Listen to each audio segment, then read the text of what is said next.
आदाब दोस्तों, द सम्मान शो में आपका इस्तकबाल है। मैं आपका अपना डॉक्टर मुज़म्मिल सरखोत। ज़बानों के और अल्फाज के समझने के सिलसिले को जारी रखते हुए आज हम बात करेंगे मराठी ज़बान में फ़ारसी अल्फाज। आप जान मराठी का एक बहुत मायनाज़ अखबार है लोकसत्ता। आप अगर किसी रोज़ उसका मुताला करेंगे तो आप जान पाएंगे। मैं यहाँ आपको उसके कुछ हेडिंग्स बता दूंगा या उसमें जो मौजूद अल्फाज है आप देख पाएंगे। मेरे सीधे हाथ पे भी देखेंगे, मेरे उल्टे हाथ पे भी देखेंगे। वो अल्फाज आप देखेंगे वो मराठी में इस्तेमाल हो रहे हैं, लोकसत्ता अखबार में इस्तेमाल हो रहे हैं, और वो अल्फाज फ़ारसी के। मैं ख़ास फ़ारसी अल्फाज के ताल्लुक़ से आज बात करूँगा। 2 या 3 अल्फाज, मुझे ये सिलसिला आगे बढ़ाना है और बहुत ज़्यादा वक्त भी नहीं लेना है आपका। तो आइए शुरू करते हैं। एक लफ्ज़ है, देखिए यहाँ आपको नज़र आ रहा है, दरमियान। मालूम है दरमियान कहते हैं मराठी में, कई जगह कई बार इस्तेमाल होता है दरमियान। आप देखिए ये लोकसत्ता अखबार में आई हुई ये ख़बरें हैं, उन ख़बरों में ये लफ्ज़ इस्तेमाल हो रहा है। मैं मुकम्मल अगर ख़बर का मुकम्मल पूरा पेज अगर आपके सामने रखूँ तो हो सकता है कि आपको वो लफ्ज़ न नज़र आए, इसलिए मैं हाईलाइट करके वो लफ्ज़ आपको दिखा रहा हूँ। तो आप देख लीजिए, दरमियान एक लफ्ज़ है। फिर एक लफ्ज़ है गुनाह। गुनाह लफ्ज़ है, ये भी फ़ारसी ही ज़बान का लफ्ज़ है। गुनाह लफ्ज़ हुआ, ये भी देखिए आपको यहाँ नज़र आएगा गुनाह।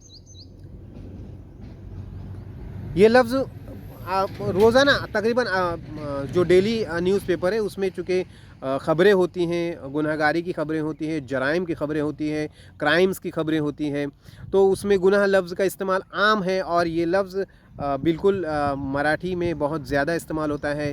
लोकसत्ता में, लोकसत्ता अखबार है, मैं लोकमत की भी बात कर सकता हूँ अभी, लेकिन लोकमत का मेरे पास अभी वो अखबार नहीं है। मेरे पास लोकसत्ता की कटिंग है, लोकसत्ता की तराशे है, वो मैं आपको बता सकता हूँ। सामना में भी आते हैं, फिर उसके बाद जो नवा काल है उसमें भी आते हैं ऐसे अल्फाज, और बहुत सारे ऐसे इस तरह के मराठी अखबार हैं। और मराठी की किताबें हैं, आप किताबें पढ़िए, किताबों में भी आपको इस तरह के अल्फाज मिलेंगे। ये अल्फाज जो है वो उन लोगों के लिए बिल्कुल भी अजनबी नहीं है, लेकिन ये कि हमको नहीं पता कि ये किस ज़बान के अल्फाज है। गुनाह मैंने बताया, मैंने दरमियान आपको बताया। अब एक और लफ्ज़ मैं आपको बता देता हूँ, उसके बाद मैं आपसे आज इतनी ही बात कर मैं आपसे विदा हूँगा। एक और लफ्ज़ है, देखिए, बंदोबस्त। करती है ना पुलिस बंदोबस्त, जब कोई मामला होता है, जब कोई हंगामी सूरत हाल आती है, इमरजेंसी आती है, या जब कहीं कोई ख़तरा मंडरा रहा होता है तो बंदोबस्त किया जाता है ना पुलिस का। आप अगर बम्बई में रहते हैं तो आप जानते हैं जगह जगह जो है पुलिस चौकियाँ लगा दी जाती है, जगह जगह बैरिकेड लगा दिए जाते हैं, और उसको कहते हैं कि ये आज बंदोबस्त है। पुलिस वालों की छुट्टियाँ रद्द की जाती हैं, उन पर काम का दबाव बढ़ जाता है, तो कहा जाता है कि आज बंदोबस्त है। ये बंदोबस्त भी जो है वो फ़ारसी ज़बान का लफ्ज़ है और मराठी ज़बान में उसका इस्तेमाल होता है। अब लेकिन ये जब इस्तेमाल होता है तो ये मराठी ज़बान ही का लफ्ज़ हो गया।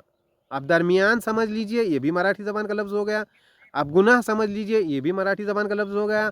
और ये जो बंदोबस्त है वो भी मराठी ज़बान का लफ्ज़ होगा। हम बात क्यों कर रहे हैं? बात इसलिए कर रहे हैं कि ये उसकी अस्ल जो है, इन अल्फाज की अस्ल जो है वो कहीं और भी है। और मराठी जदीद ज़बान है, फ़ारसी कदीम ज़बान है। मराठी न्यू मॉडर्न ज़बान है, और फ़ारसी जो है वो पुरानी ज़बान है, एंशिएंट ज़बान है।